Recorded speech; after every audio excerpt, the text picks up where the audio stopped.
Assalamualaikum warahmatullahi wabarakatuh. Halo teman-teman semua, perkenalkan saya adalah salah satu mahasiswa dari Institut Agama Islam Negeri IAIN Ambon.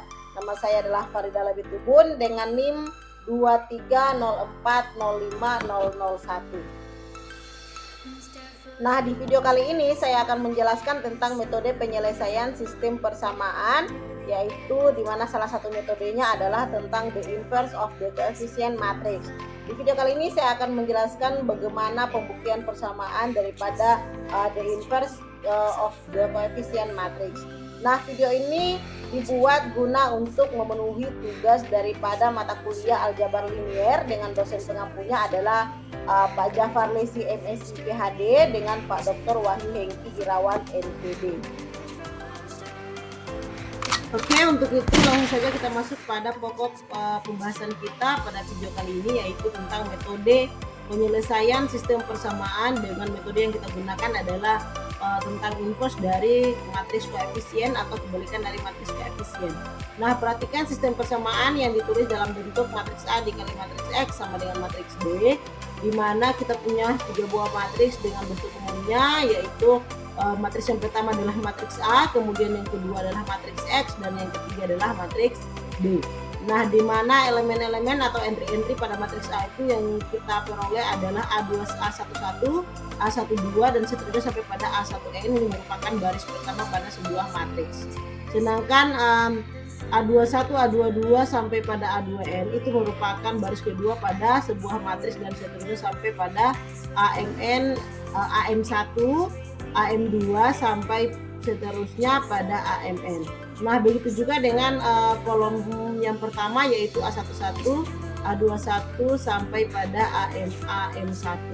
Sedangkan baris kedua adalah A12, A22 sampai pada AM2 dan seterusnya sampai pada kolom PAMN. Sedangkan matriks X itu adalah entry-entry-nya yaitu X1, X2 dan seterusnya sampai pada XN. Sedangkan matriks B, B1, B2 dan sampai Bn. Nah, dari sini kita akan mencari bagaimana cara penyelesaiannya sehingga dapat ditemukan solusi X yang diberikan oleh matriks X itu sama dengan inverse dari matriks A dikali matriks B. Nah, salah satu pembuktiannya adalah perhatikan teorema berikut ini. Jika matriks A itu adalah matriks yang M kali N yang dapat dibalik, maka untuk setiap matriks B itu dengan N kali 1, di mana sistem persamaannya adalah matriks A dikali matriks X itu sama dengan matriks B yang memiliki tepat satu solusi, yaitu matriks X itu sama dengan inverse dari matriks A dikali matriks B. Nah, karena matriks A itu kalau dikali dengan inverse dari matriks A dikali B itu sama dengan B, maka matriks X itu sama dengan inverse dari matriks A dikali matriks B. Itu adalah solusi dari persamaan matriks A dikali matriks X sama dengan B.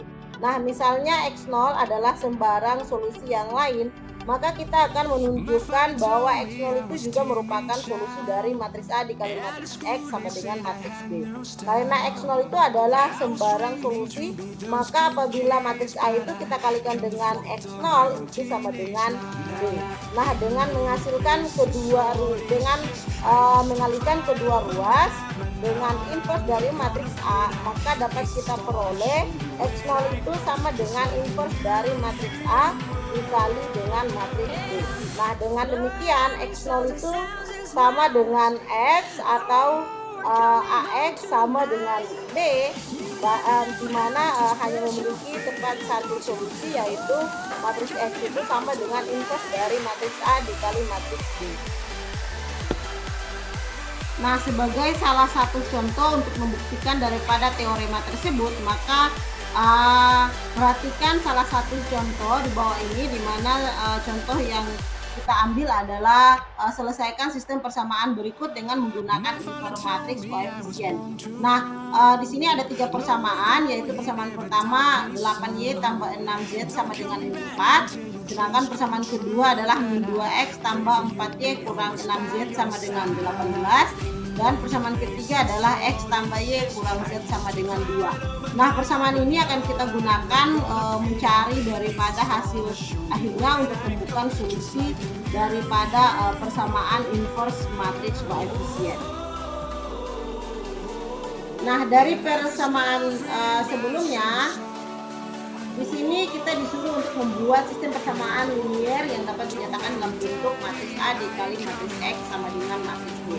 Nah, kita punya 3 buah matriks, di mana matriks A-nya adalah entry-nya kita ambil dari persamaan pertama, kedua, dan ketiga. Begitu juga dengan matriks X dan matriks B.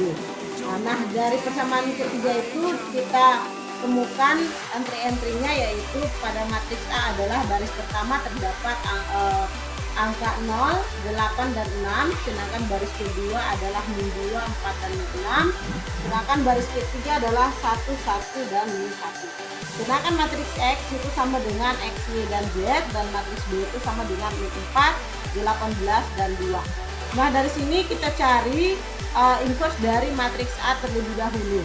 Nah, di video sebelumnya sudah saya jelaskan bagaimana cara mencari inverse dari sebuah matriks dan sudah kita temukan solusinya. Namun di video kali ini saya akan menjelaskan paparan singkat terkait dengan cara menemukan solusi daripada sistem persamaan linier dengan metode inverse koefisien matriks. Nah, untuk itu langsung saja kita masuk pada penyelesaiannya, yaitu di sini yang kita temukan adalah inverse dari matriks A itu sama dengan 1/50 dikali min 1, min 7, 36, 4, 36, dan 3, min 4, min 8. Nah, dari penyelesaian tersebut, dari situ kita temukan solusi dari matriks X, yaitu matriks X sama dengan inverse dari matriks A dikali matriks B. Nah, di mana yang kita peroleh adalah matriks X-nya adalah X, Y, dan Z, sedangkan inverse dari matriks A itu sendiri adalah 1/50 dikali min 1, min 7, 36, kemudian 4, 36, dan 3, min 4, min 8. Nah, sedangkan matriks B itu sendiri adalah entry-entry-nya adalah min 4, 18, dan 2. Nah, setelah kita temukan inverse dari matriks A, kemudian kita kalikan dengan matriks B. Nah, dari sini kita peroleh nilai X-nya sama dengan min 1, Y-nya sama dengan 1, dan Z-nya sama dengan min 2. Nah, dari penyelesaian sistem persamaan linier tersebut, di sini kita temukan solusinya bahwa apabila matriks A dikali dengan matriks X sama dengan matriks B, maka ditemukan solusi matriks X sama dengan inverse dari matriks A dikali dengan matriks B. Nah, dengan catatan metode ini hanya berlaku jika banyaknya persamaan SPL itu sama dengan banyaknya variabel dan matriks koefisien yang dapat dikali. Nah, mungkin itu saja hasil pembahasan kita pada video kali ini. Kemudian selanjutnya teman-teman bisa melihat video saya sebelumnya. Yang pertama, untuk membandingkan antara video yang satu dengan video yang kedua ini, di mana video yang pertama dengan video yang kedua itu dia saling berkesinambungan. Jadi teman-teman bisa melihat video pertama terlebih dahulu, baru melihat daripada video kedua. Nah, mungkin itu saja hasil presentasi saya. Kurang lebihnya saya mohon maaf. Wassalamualaikum warahmatullahi wabarakatuh.